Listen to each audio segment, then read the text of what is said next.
প্রিয় ছাত্রছাত্রী, GS the English teacher চ্যানেলে সবাইকে স্বাগত। আজকে আলোচনা করব ব্রিটিশ ইংলিশ লিটারেচারের যে সমস্ত যুগ আছে সেই যুগের শুরু কখন এবং শেষ কখন। আসলে এই সিবিএসই সিলেবাস এবং এনইপি সিলেবাসের যে কাঠামো তৈরি হয়েছে সেখানে বেশ কিছু ভালো দিক রয়েছে এবং বেশ কিছু খারাপ দিকও থেকে গেছে। এই খারাপ দিকের মধ্যে অন্যতম একটি দিক হলো এই সিলেবাসগুলিতে ব্রিটিশ লিটারেচারের যে যুগগুলি আছে সেই যুগটা যে হিস্ট্রি অফ লিটারেচার সেগুলি এর সিলেবাসের মধ্যে নেই। হিস্ট্রি অফ লিটারেচার আলাদা করে পড়ানো হয় না। তার ফলে ছাত্রছাত্রীরা যারা ইংলিশ লিটারেচার নিয়ে পড়াশোনা করছে তারা বুঝতে পারে না কোন যুগটা শুরু হচ্ছে কখন, শেষ হচ্ছে কখন, এই যুগের সেই রাইটার বাদ দিয়ে আর কি কি রাইটার আছে, এই যুগের বৈশিষ্ট্যগুলি কি কি।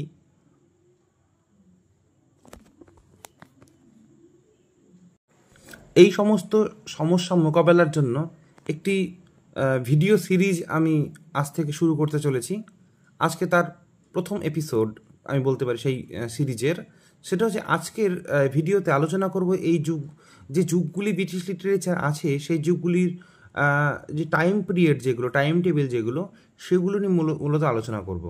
ব্রিটিশ ইংলিশ লিটারেচারের প্রথম যে যুগটি যেটি ওল্ড ইংলিশ পিরিয়ড বলা হয় বা অ্যাংলো স্যাক্সন পিরিয়ড বলা হয়, যেটি 450 থেকে 1066 সাল অবধি বা 1066 খ্রিস্টাব্দ অবধি যার সময়কাল। এই সময়ে মোটামুটি সব থেকে যে বিখ্যাত লেখাটি রচিত হয়েছিল সেটি হচ্ছে বিউল্ফ, যেটি একটি এপিক মনে করা হয়, আবার এটি নিয়ে বিতর্কও আছে যে এটি এপিক কিনা। এর পরবর্তী যে যুগ আছে সেই যুগকে আমরা বলবো মিডল ইংলিশ পিরিয়ড, যার সময়কাল হচ্ছে 1066 থেকে 1500 সাল অবধি। এই মিডিল ইংলিশকে আবার দুটি ভাগে ভাগ করা হয়েছে। একটি হচ্ছে আর্লি মিডিল ইংলিশ পিরিয়ড, যেটা 1066 থেকে 1300 অবধি, আর একটা হচ্ছে লেট মিডিল ইংলিশ পিরিয়ড, যেটা 1300 থেকে 1500 সাল অবধি। পরবর্তী যে এজ বা পরবর্তী যে পিরিয়ড সেটি হচ্ছে রেনেসা পিরিয়ড, যার বিস্তারকাল 1500 থেকে 1660 অবধি।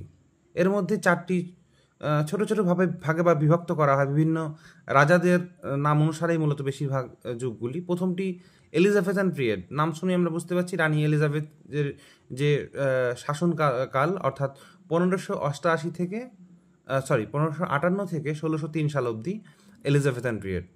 দ্বিতীয় যেটা আসছে জেকোবিয়ান এজ। জেকোবিয়ান কথাটি এসছে জেকব শব্দটি থেকে। জেকব কথাটি হচ্ছে মানে হচ্ছে জেমস।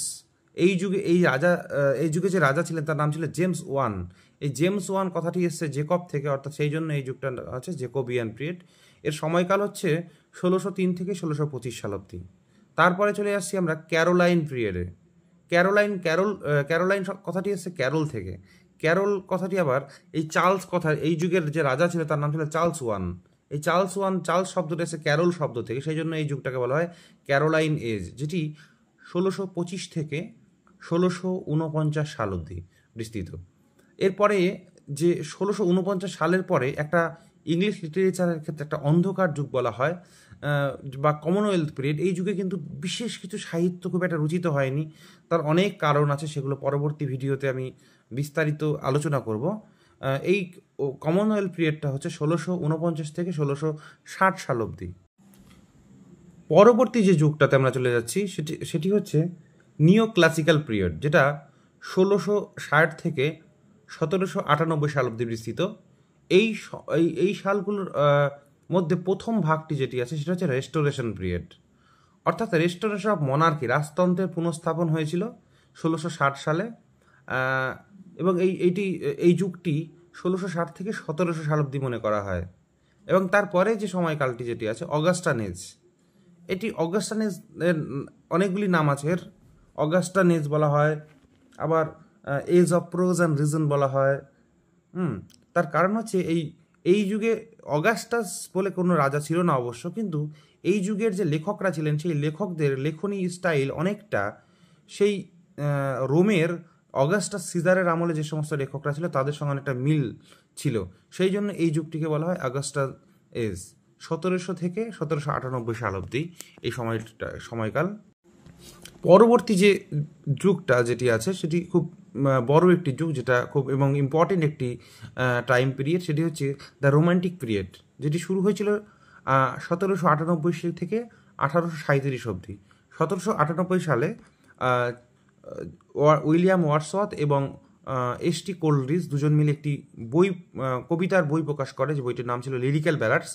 এই বইটির পাবলিকেশন হয়েছিল 1798 সালে, এবং এইটি একটা নতুন একটা যুগান্তর সৃষ্টিকারী একটা ঘটনা ছিল। সেই জন্য একটা পরিবর্তন এনে দিয়েছিল এই বইটি, এবং সেই জন্য এই সময়কালটা, এই বইটি পাবলিকেশনের যে ইয়ারটা, এটাকেই মনে করা হচ্ছে যে একটা নতুন একটা ধারা বা নতুন একটা সাহিত্য সৃষ্টি হচ্ছে। সেই জন্য এই যুগটি নতুন একটা যুগের সূচনা হয় এবং রোমান্টিক যুগের সূচনা ধরা হয় এই বইটির পাবলিকেশনের সালটাকেই।